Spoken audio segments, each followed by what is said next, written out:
शेखीबाज मक्खी। एक जंगल में एक शेर भोजन करके आराम कर रहा था। तभी एक मक्खी उड़ती हुई वहां आ पहुंची। शेर ने 2-3 दिन से स्नान नहीं किया था, इसलिए मक्खी शेर के कान के पास भिन भिन करने लगी।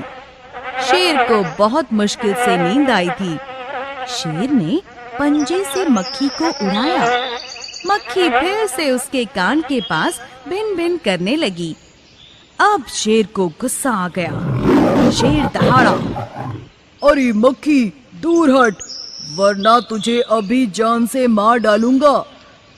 मक्खी धीरे से बोली, छी छी, जंगल के राजा के मुंह से ऐसी बात शोभा नहीं देती है। शेर का गुस्सा बढ़ गया।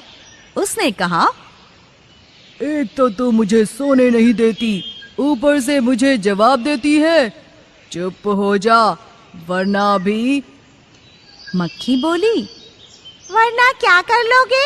मैं तुमसे नहीं डरती, मैं तो तुमसे लड़ भी सकती हूँ। हिम्मत हो तो आ जाओ। शेर आग बबूला हो उठा।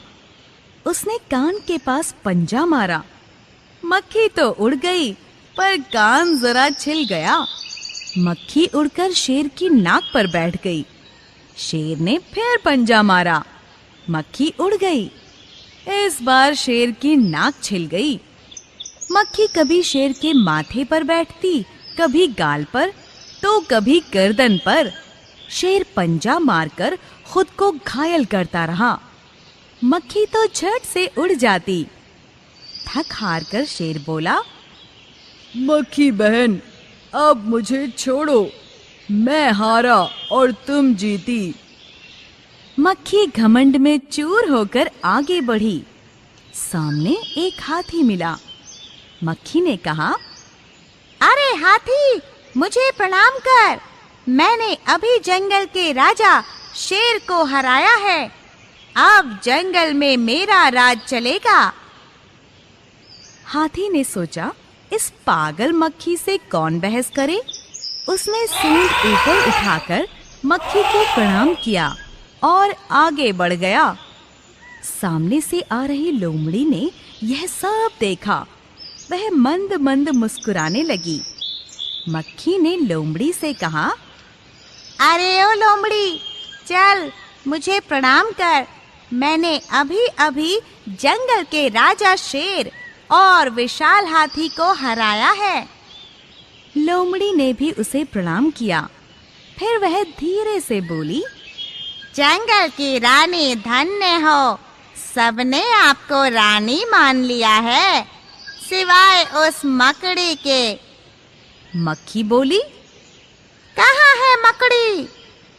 लोमड़ी ने एक तरफ इशारा करते हुए कहा, उधर है वह मकड़ी, वह आपको गाली दे रही है, जरा उसकी भी खबर लो। यह सुनकर मक्खी गुस्से से लाल उठी। वह बोली, उस मकड़ी को तो मैं चुटकी बजाते खत्म कर देती हूँ। यह कहते हुए मक्खी मकड़ी की तरफ झपटी। अरे, यह क्या हुआ?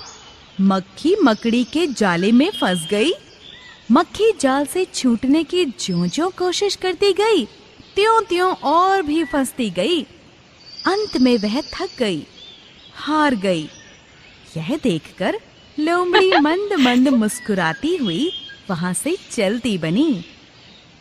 शिक्षा: घमंडी का सिर हमेशा नीचा होता है।